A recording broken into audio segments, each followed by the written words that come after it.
नमस्कार। आप लोग मेरे साथ इंग्लिश ग्रामर में सेंटेंस बनाना सीख रहे हैं। दूसरे नियम के अंतर्गत हम लोगों ने देखा है कि प्रेजेंट पार्टिसिपल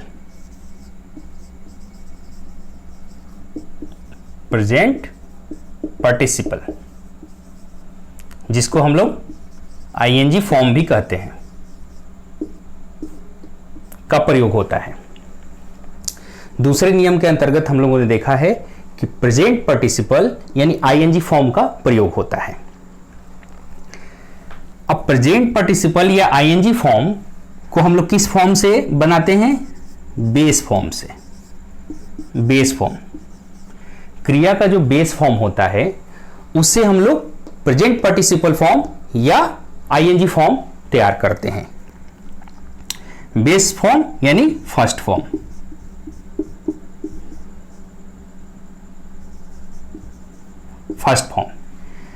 जिसको हम लोग इंफिनिटिव विदाउट टू भी कहते हैं।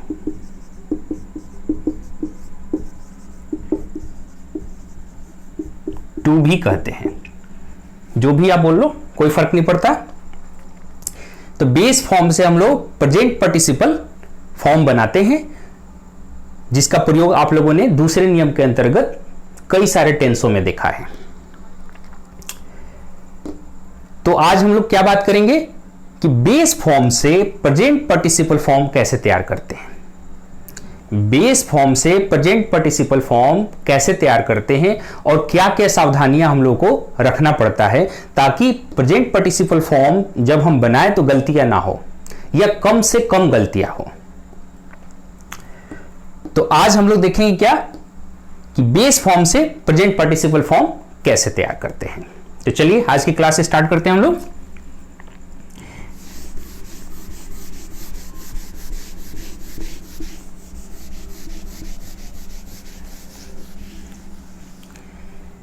बेस फॉर्म से प्रेजेंट पार्टिसिपल फॉर्म बनाते समय क्या क्या सावधानियां रखते हैं, क्या नियम अप्लाई होता है। स्टार्ट करने से पहले एक मैं टॉपिक डिस्कस करना चाहता हूं, एक टर्म डिस्कस करना चाहता हूं जिसका जरूरत अभी पड़ने वाला है। बहुत ध्यान से देखिए, ये हो सकता है आप लोगों के लिए बिल्कुल नया है। ये हो सकता है बिल्कुल नया है। अगर पहले कभी आप लोगों ने टच किया है तो बहुत अच्छी बात है, आप लोग सिंसियर हैं, आप लोग चीजों को टच कर रहे हैं, पढ़ रहे हैं। लेकिन अगर नहीं किया है तो बहुत ही इंपॉर्टेंट है और बिल्कुल नया है, इसलिए बहुत कंसंट्रेशन के साथ आप लोग देखेंगे। Syllable, SYLLABLE,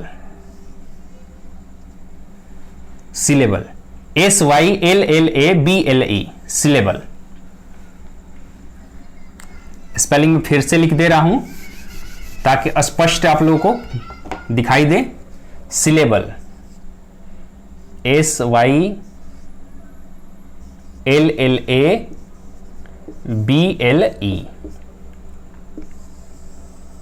syllable. बहुत ध्यान से देखिए, ये बिल्कुल नया टर्म है, बिल्कुल नया कॉन्सेप्ट बन रहा है ये सिलेबल। अब सिलेबल होता क्या है, तो एक लाइन मेरे साथ लिखिए आप लोग। The unit of word, ध्यान से देखिए आप लोग। The unit of word which contains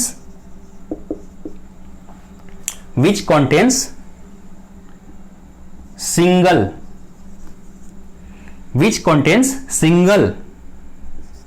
vowel sound is called syllable.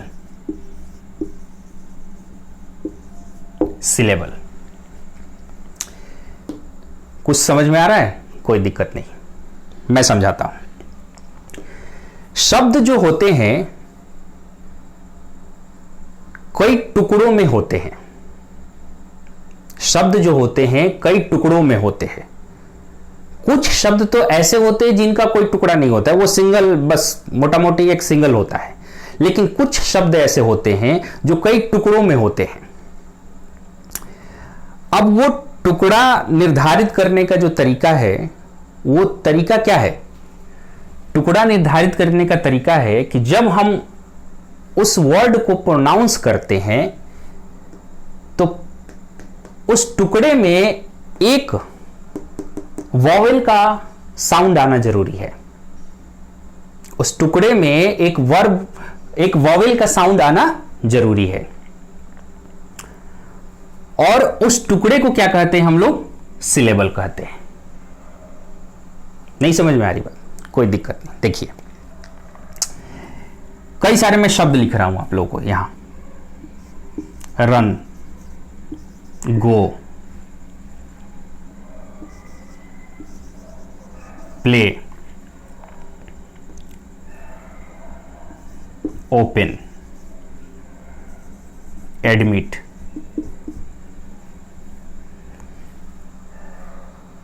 और लिख लें ब्यूटीफुल। ब्यूटीफुल। अब इसको मैं हिंदी में ऐसे लिखता हूं, रन। प्रोनाउंस कर रहे हैं हम लोग इसे गो, इसे प्ले, इसे ओ पेन, इसे एडमिट, इसे ब्यूटीफुल। ब्यूटीफुल। ध्यान से देखिए, बिल्कुल नई चीज है तो थोड़ा सा टाइम लगता है समझने में, सीखने में, लेकिन मैं पूरी तरह से तैयार हूं कि मैं सिखा के मानूंगा आप लोगों को। अब रन, गो, प्ले, ओपन, एडमिट, ब्यूटीफुल, थोड़ा सा इनको देखिए और दूसरे नजरिए से देखिए। रन को देखिए, रन को प्रोनाउंस करिए। सिर्फ एक आप लोगों को दिखेगा ओ, आप लोगों को एक सिंपल आप लोगों को वॉवेल दिखेगा इसमें, इसको प्रोनाउंस करने में। गो को प्रोनाउंस करिए, सिंपल एक दिख रहा है आप लोगों को। प्ले को प्रोनाउंस करनी है, सिंपल एक वॉवेल दिख रहा है आप लोगों को। लेकिन ओपन को प्रोनाउंस करिए, ओपन में क्या है? आप लोगों को दो वॉवेल दिख रहे हैं, एक ये पार्ट, एक ये पार्ट। ये ऐसे करके हम लोग देख रहे हैं। इसको थोड़ा सा मैं और समझने के लिए थोड़ा दूरी पे लिख देता हूं। Open, admit, beautiful.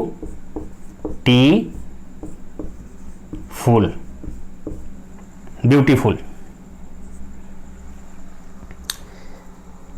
तो यहां पे ओपन को देखिए आप लोग, ओ पेन, यहां पे भी एक क्या है? वॉवेल है, यहां भी एक वॉवेल है जब आप प्रोनाउंस कर रहे हैं तो। एडमिट को देखिए, यहां भी एक वॉवेल है, यहां भी एक वॉवेल है। ब्यूटीफुल को देखिए, यहां पे तीन दिख रहे हैं आप लोग को, ब्यूटी और फुल, यानी तीनों में आपको वॉवेल साउंड दिखेगा, तीनों में वॉवेल साउंड दिखेगा। तो इसका मतलब क्या हुआ कि ये जो है सिंगल सिलेबल वाले हैं, ये जो शब्द है, ये जो वर्ड है, सिंगल सिलेबल वाले हैं, सिंगल सिलेबल। ये जो है आपका डबल सिलेबल है, ठीक है। ये दो है आपके दो, इसमें क्या है? डबल सिलेबल है। और इसमें मल्टीपल सिलेबल तीन दिख रहे हैं आप लोगों को, यानी मल्टीपल सिलेबल या थ्री सिलेबल। इसमें थ्री सिलेबल आप कह सकते हो, मल्टीपल सिलेबल कह सकते हो। बात समझ में आ रही है? सिलेबल बिल्कुल नया टर्म है, घबराइए नहीं, समझिए इसको मेरे साथ। शब्द जो होते हैं उनको हम लोग अलग अलग यूनिट में तोड़ते हैं प्रोनाउंस करने के लिए, अलग अलग यूनिट में तोड़ते हैं प्रोनाउंस करने के लिए। लेकिन उस यूनिट का कॉन्सेप्ट कहां से है? उस यूनिट को तोड़ने का कॉन्सेप्ट क्या है कि उस यूनिट में एक वॉवेल का होना जरूरी है, साउंड, वॉवेल साउंड का होना जरूरी है, और उसी यूनिट को हम लोग क्या कहते हैं? सिलेबल कहते हैं। यानी ये एक सिलेबल हुआ, ये दूसरा सिलेबल हुआ, इसलिए दो सिलेबल इसमें दिख रहे हैं आप लोगों को, लेकिन इसमें एक ही सिलेबल दिख रहा है, इसमें एक सिलेबल दिख रहा है, इसमें एक सिलेबल दिख रहा है। इतनी बात क्लियर है कि सिलेबल क्या होता है? चलिए आगे देखते हैं हम लोग।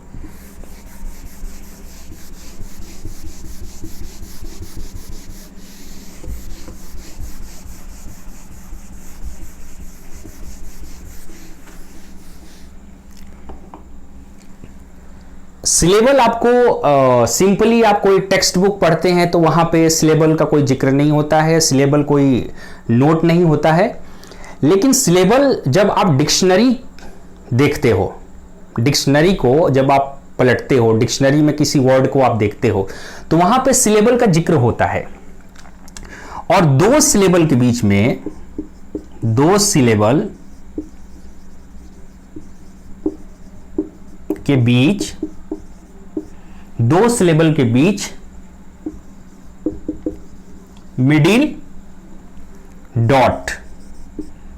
डॉट का प्रयोग होता है।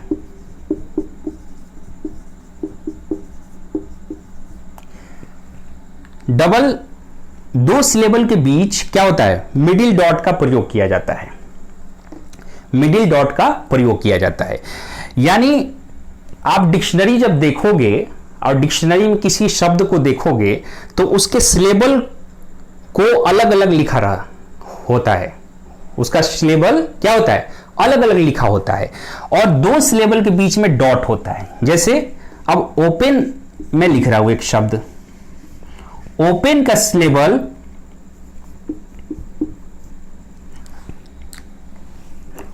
का सिलेबल ऐसे लिखा रहेगा आपका, ओ पेन, ओपन ऐसे लिखा रहेगा, एक डॉट, ओपन। इस मिडिल डॉट से हम पहचान लेते हैं कि इसमें दो सिलेबल है। आगे भी सिलेबल होता है तो वो सिलेबल ऐसे डॉट लगा के अलग किया रह गया होता, यानी दो सिलेबल के बीच में इस मिडिल डॉट का प्रयोग होता है। आप जब डिक्शनरी में किसी वर्ड को देखते हैं तो वहां पे सिलेबल के बीच में मिडिल डॉट का प्रयोग किया रहता है। आप डिक्शनरी में वर्ड को देख के पहचान सकते हैं कि कितने सिलेबल हैं इसमें, कितने, 4, 5, 1 या 2, कितने सिलेबल हैं आप पहचान सकते हैं। चलिए थोड़ी सी और कुछ बातें हम लोग देख लेते हैं।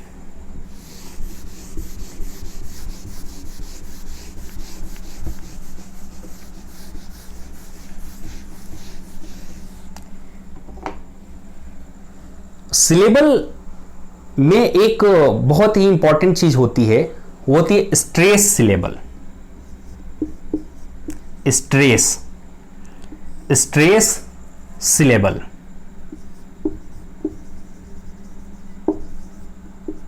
मैं सिर्फ आपको जरूरत की चीज बता रहा हूं जो कि बहुत ही जरूरी है अभी आईएनजी फॉर्म या प्रेजेंट पार्टिसिपल फॉर्म बनाने के लिए जिसकी जरूरत है। मैं सिर्फ उतना ही बता रहा हूं, बहुत डीप में मैं जाके चीजों को एक्सप्लेन नहीं कर रहा। मैं सिर्फ चाहता हूं कि आप सिलेबल से परिचित हो जाए।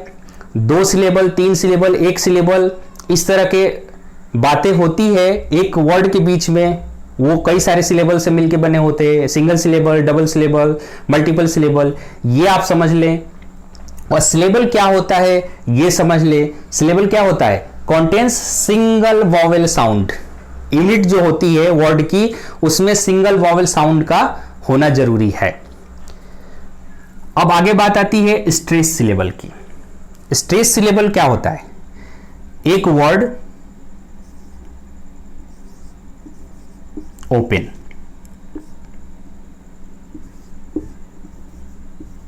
ओपन,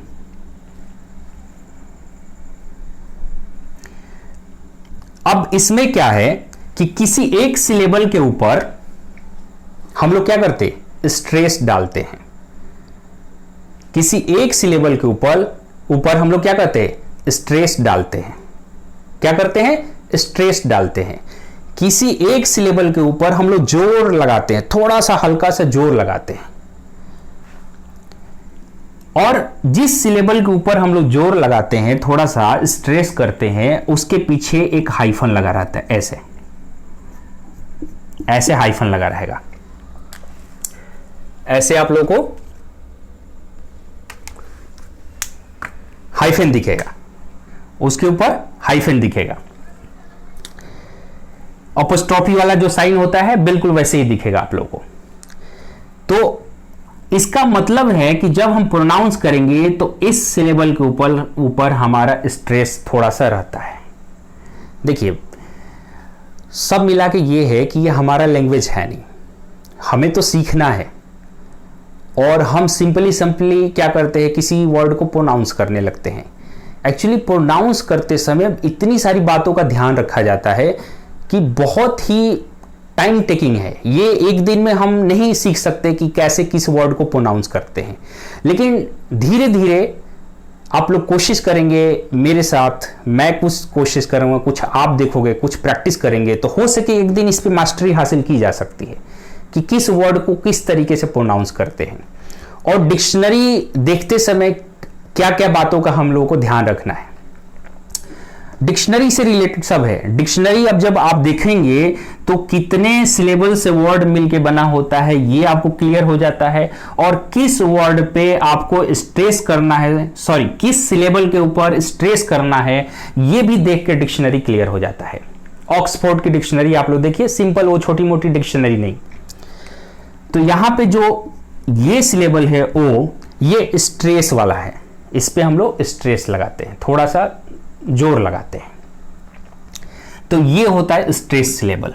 हर वर्ड में जितने भी वर्ड हैं आपके पास जो मल्टीपल सिलेबल वाले हैं, उनमें स्ट्रेस सिलेबल का होता ही होता है। स्ट्रेस सिलेबल मस्ट है, होता ही होता है। तो क्लियर, सिलेबल क्या है आपने देख लिया, सिलेबल को कैसे आप डिक्शनरी में पहचानेंगे ये आपने देख लिया। Single syllable, double syllable, multiple syllable word होते हैं, ये आप लोगों ने समझा। प्लस आपने ये देखा स्ट्रेस सिलेबल क्या होता है, और किस सिलेबल के ऊपर स्ट्रेस दिया गया है डिक्शनरी को देखकर आप समझ सकते हैं। उसके पीछे क्या होता है, उससे पहले उस सिलेबल से पहले अपोस्ट्रोफी का साइन लगा रहेगा। तो ये कुछ बातें रही बेसिक सिलेबल से रिलेटेड, जिसको जानना बहुत जरूरी है। जब आप आईएनजी फॉर्म या प्रेजेंट पार्टिसिपल फॉर्म बनाते हैं किसी भी क्रिया का, तो यह जानना बहुत ही जरूरी है।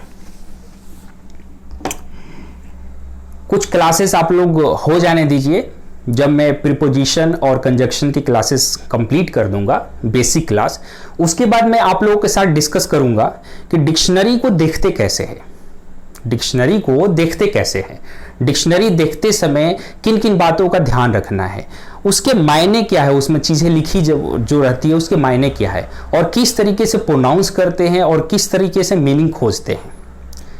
मैं नहीं कहता आप लोगों को नहीं आता है, लेकिन जब आप मेरे साथ सीखेंगे तो कुछ तो नया मिलेगा, जरूर आप लोगों को मिलेगा, कुछ नया मिलेगा। तो आप वेट करिए, जब आप वर्ड को पहचानने लगेंगे कि वो नाउन है, प्रोनाउन है, एडवर्ब है, एडजेक्टिव है, प्रीपोजिशन है या कंजक्शन है, तब हम लोग बात करेंगे किसकी, डिक्शनरी की बात करेंगे। एक क्लास मेरी होगी या हो सके 2 क्लास होगी, लेकिन वो बाद में। अभी डिक्शनरी से ही ये रिलेटेड सारी चीजें हैं, सिलेबल, स्ट्रेस सिलेबल जो हम लोगों ने डिस्कस किया, जिसकी बहुत जरूरत है अभी। अब हम लोग आते हैं प्रेजेंट पार्टिसिपल फॉर्म कैसे बनाते हैं वो देखते हैं हम लोग।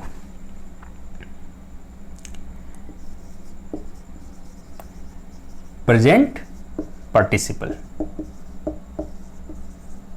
या आईएनजी फॉर्म कैसे तैयार करते हैं ये हम लोग देखते हैं। तो इसका जो सिंपल एक रूल है, क्या है वो सिंपल रूल,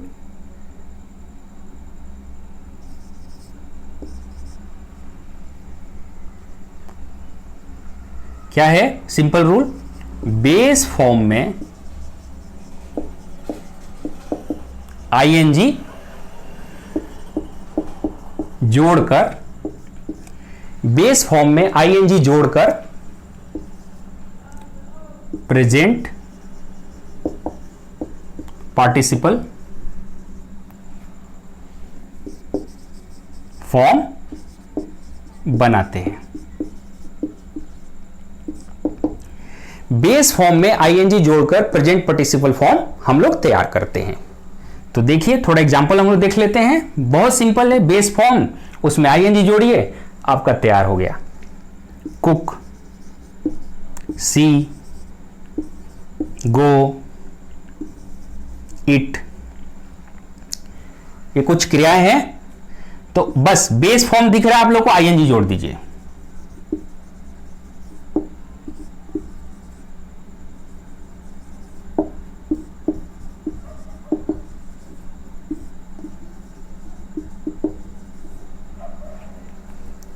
क्रिया के बेस फॉर्म में आईएनजी जोड़ दीजिए, आपका तैयार हो गया। क्रिया के बेस फॉर्म में आईएनजी जोड़ दीजिए, आपका प्रेजेंट पार्टिसिपल या कह लो आईएनजी फॉर्म आपका तैयार हो गया। लेकिन अब लेकिन तो लगेगा, सिंपल सिंपल तो होता नहीं है। ग्रामर तो लैंग्वेज के बाद आया। अगर लैंग्वेज ग्रामर के बाद आया होता तो ग्रामर काफी आसान होता, उसमें कुछ लेकिन होता ही नहीं। एक नियम होता, उसके ऊपर लैंग्वेज होता आपका। लेकिन लैंग्वेज को समझने के लिए हम लोगों ने ग्रामर बनाया, तो हर जगह वो काम नहीं करता। सबसे ऊपर है लैंग्वेज, उसके बाद है ग्रामर। लेकिन कुछ जगहें हैं, कुछ ऐसी जगहें हैं जहां पे ये रूल काम नहीं करता, ये नियम काम नहीं करता है।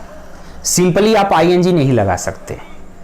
हमें बस वही देखना है कि कहां कहां आईएनजी लगा के हम नहीं तैयार करते, सिंपली आईएनजी नहीं लगा के तैयार करते हैं। थोड़ा सा हम लोग देख लेते हैं, फिर आईएनजी फॉर्म आपका क्लियर हो जाएगा। तो कहां कहां पे सिंपली आईएनजी फॉर्म नहीं लगाते हैं हम लोग, चलिए देखते हैं।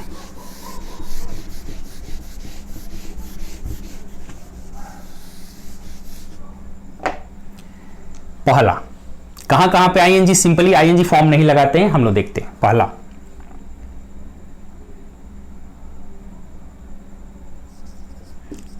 बेस फॉर्म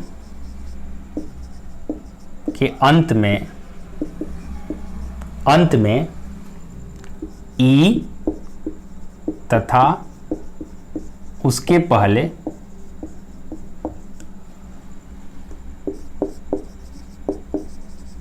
कॉन्सोनेंट हो तो ई को हटाकर आईएनजी लगाते हैं।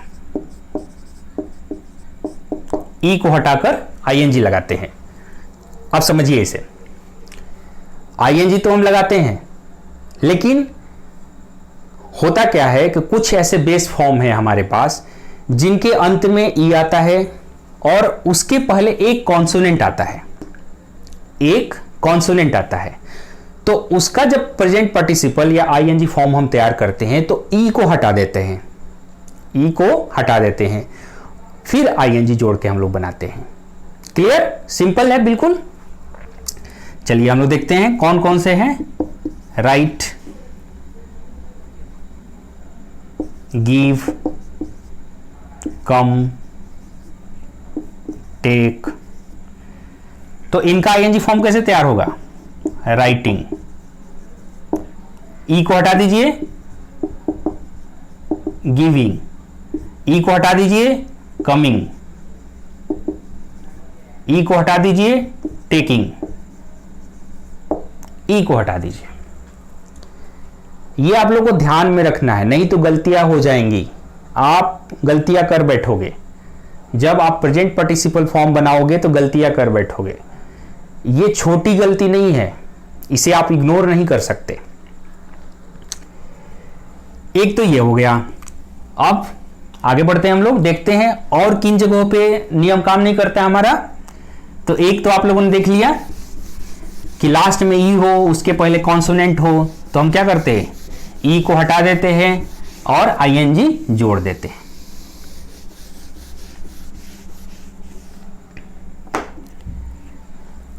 अब देखते हैं दूसरा नियम, जहां पे काम नहीं करता है, सिंपल जो नियम है हमारा आईएनजी वाला वो काम नहीं करता है। आई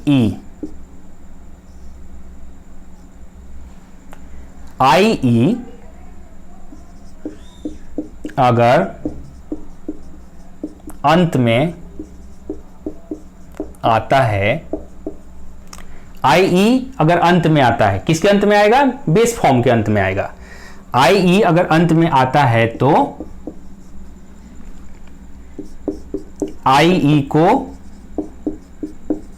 y में बदलकर ING लगाते हैं। ये आपका दूसरा हो गया। क्या करते हैं, अगर बेस फॉर्म के लास्ट में IE आपको दिखेगा, IE, तो क्या करेंगे, IE को Y में हम लोग बदल देंगे, Y में बदल देंगे और उसके बाद ING लगा देंगे। ये वही नियम है, हमेशा से आप लोगों ने देखा है, Y को IE में चेंज करते हैं, उसी तरह से IE को यहां पे Y में चेंज कर देंगे हम लोग। अब देखते हैं, टाई, डाई,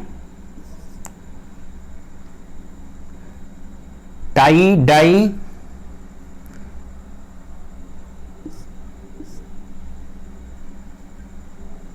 तो यहां पे क्या होगा, टाइम, यहां पे क्या होगा, डाइंग, लाई, तो यहां पे क्या होगा, लाइंग। सिंपल। IE को क्या करना है, Y में चेंज करिए और उसके बाद ING लगा दीजिए। कितना सिंपल है, बस एक बार आप देख लेंगे, जिंदगी में कभी नहीं भूलेंगे। 1 से 2 बार क्लास को देख लीजिए, बिल्कुल क्लियर। तो ये दूसरा आपका हो गया। चलिए इसे हम हटाते हैं और आगे बढ़ते हैं।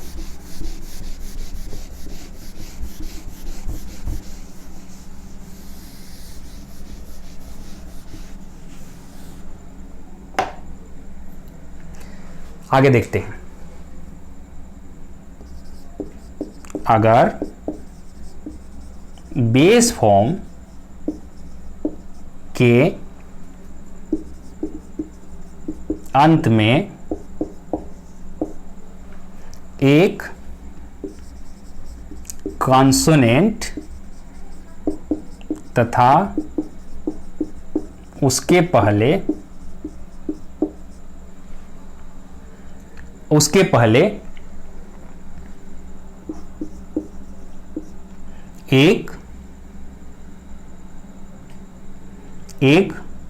पहले अगर बेस फॉर्म के अंत में एक कॉन्सोनेंट तथा उसके पहले एक वॉवेल हो तो कॉन्सोनेंट को डबल कर ING लगाते हैं। अगर बेस फॉर्म के अंत में एक कॉन्सोनेंट तथा उसके पहले एक वॉवेल हो तो क्या करते हैं हम लोग, कॉन्सोनेंट को हम लोग डबल कर देते हैं और फिर ING लगाते हैं। लेकिन इस नियम के साथ एक चीज जुड़ी हुई है, कि जो बेस फॉर्म होगा सिंगल सिलेबल वर्ड होगा,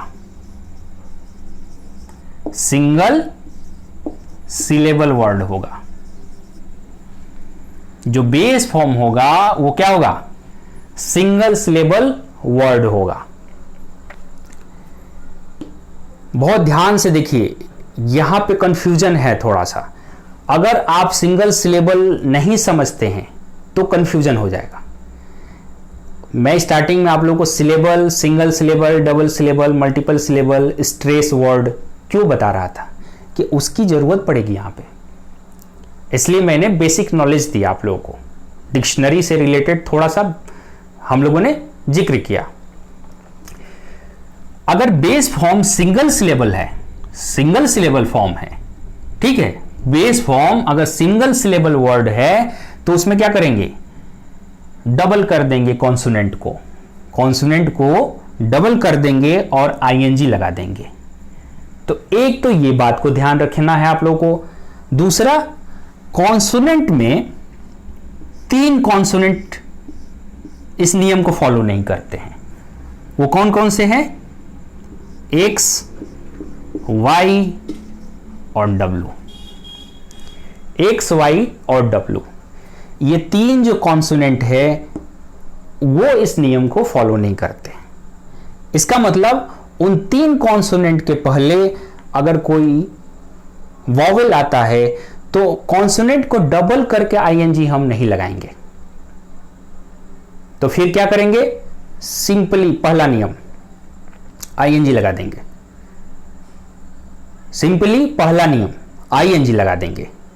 ठीक, अब देखिए इसे हम लोग देखते हैं।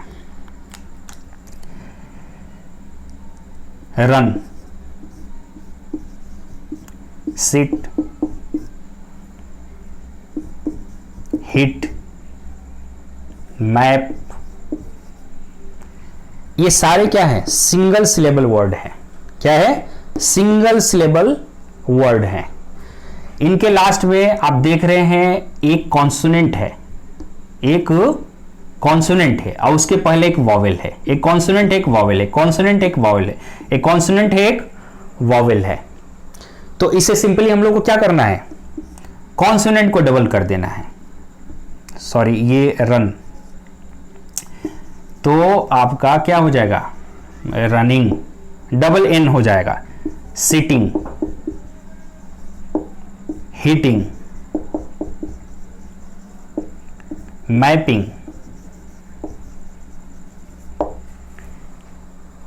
मैपिंग। क्लियर?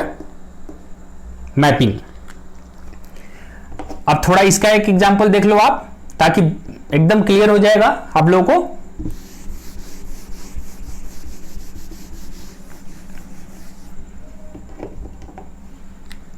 अब takes, blow, stay, play, single syllable word है। ये सब भी क्या है? सिंगल सिलेबल वर्ड है।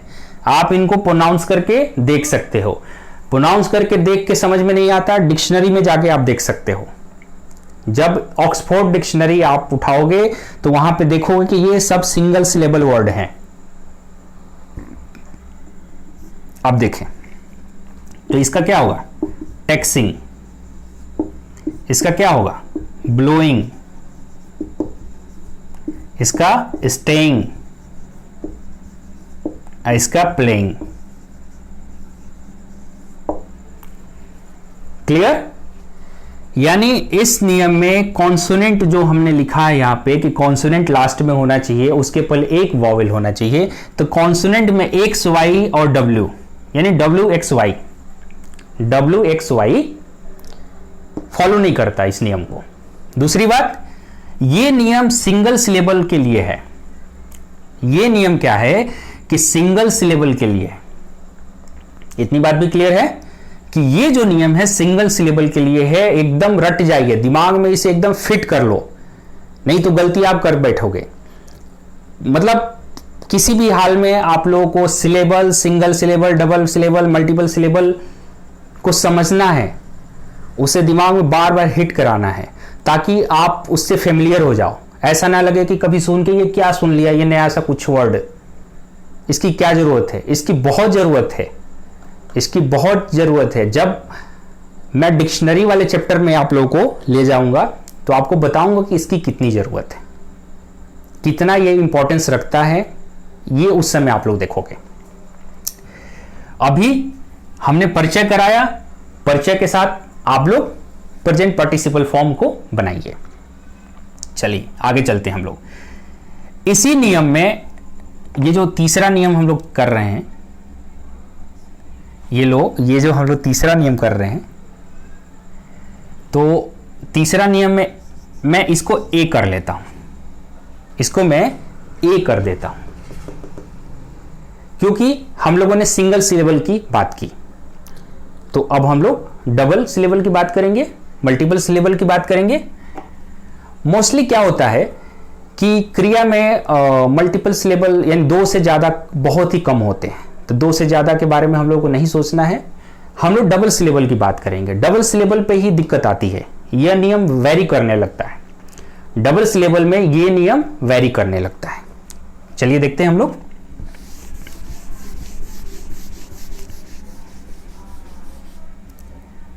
अब सिंगल सिलेबल को हटाते हैं यहां से हम लोग, और यहां पे हम लोग करते हैं डबल सिलेबल।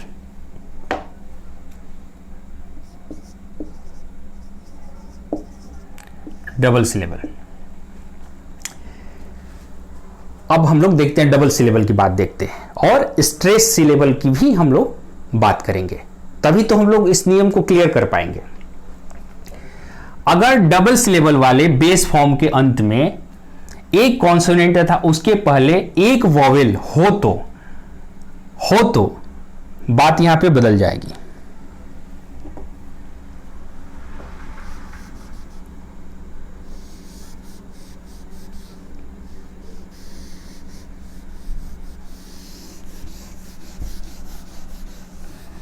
अब वहां पे x, w और y की बात खत्म कर देंगे हम लोग। अब देखो, थोड़ा सा ध्यान से देखो आप लोग, अगर डबल सिलेबल वाले बेस फॉर्म के अंत में एक कॉन्सोनेंट तथा उसके पहले एक वॉवेल हो तथा पहले सिलेबल पर स्ट्रेस दिया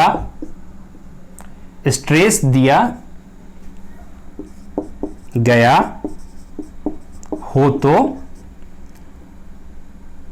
सिंपल क्या करते हैं हम लोग, सिंपली नहीं लिखे हम लोग, यहां पे क्या करते हैं, सिलेबल पे स्ट्रेस दिया गया हो तो सिर्फ आईएनजी लगाकर हम लोग आईएनजी फॉर्म बनाते हैं।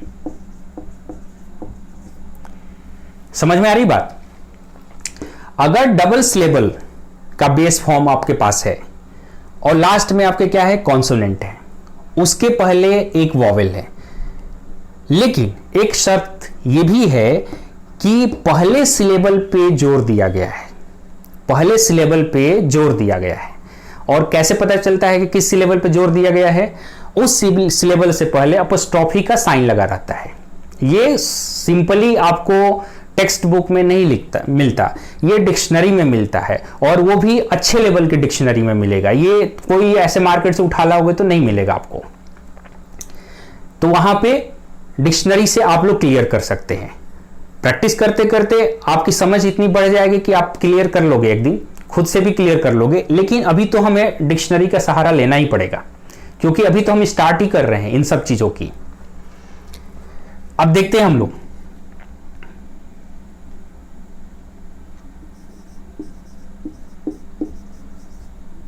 आंसर हम लोग क्या लिख रहे हैं, आंसर।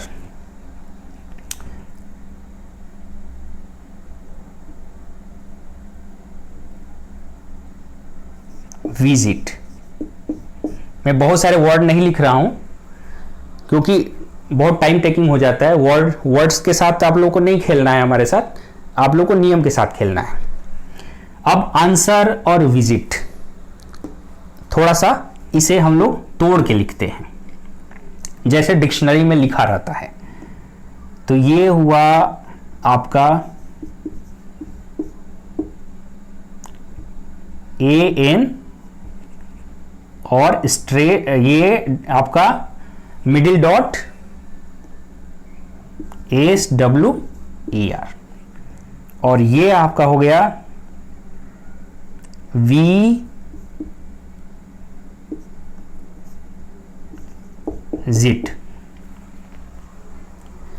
तो इसमें क्या है, आंसर। तो ये पहला जो सिलेबल है आपका, उस पे स्ट्रेस लगाया गया है, और इसमें भी विजिट में पहले सिलेबल पे एक स्ट्रेस लगाया गया है। दो दो सिलेबल के हैं ये दोनों। तो इसमें क्या होगा, सिंपली आप ING लगा दो।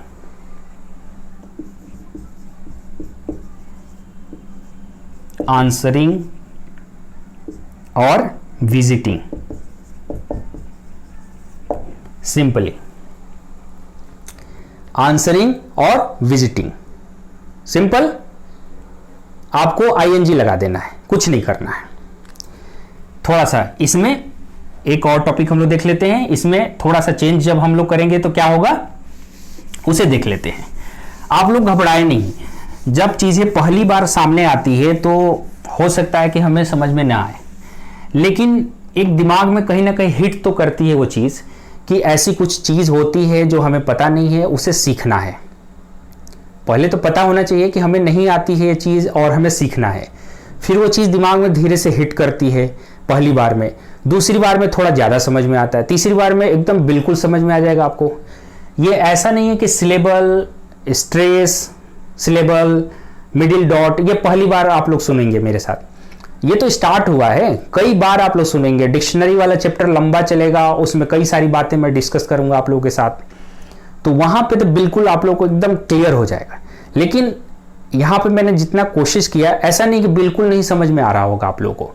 आप लोगों को कहीं ना कहीं दिमाग में ये बात चलने लगी होगी कि अब जो वर्ड होते हैं, डबल सिलेबल होते हैं, मल्टीपल सिलेबल होते हैं, सिंगल सिलेबल वाले होते हैं, और जब हम प्रेजेंट पार्टिसिपल यानी ING फॉर्म बनाते हैं तो इस चीज का हमें ध्यान रखना पड़ता है, हमें रखना पड़ता है।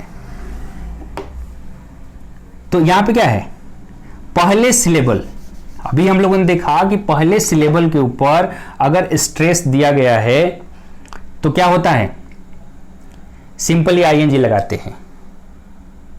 अब दूसरे सिलेबल की हम बात करेंगे। अगर स्ट्रेस दूसरे सिलेबल पे दिया गया है, क्योंकि दोनों में से किसी पे भी हो सकता है स्ट्रेस, अगर दूसरे सिलेबल पे स्ट्रेस दिया गया है तो क्या होगा, हम लोग देखते हैं। एक वर्ड में लिखता हूं, प्रीफर, प्रीफर एडमिट। अब डिक्शनरी में कैसे लिखते हैं इनको देख लेते हैं हम लोग। प्रीफर, एड मिट, अलग किया गया है मिडिल डॉट से। फर FER से पहले यानी दूसरे सिलेबल से पहले यहां पे स्ट्रेस अपॉस्ट्रोफी का साइन लगाया गया है, यानी दूसरे सिलेबल पे हम लोगों को स्ट्रेस देना है, यहां भी दूसरे सिलेबल पे स्ट्रेस देना है।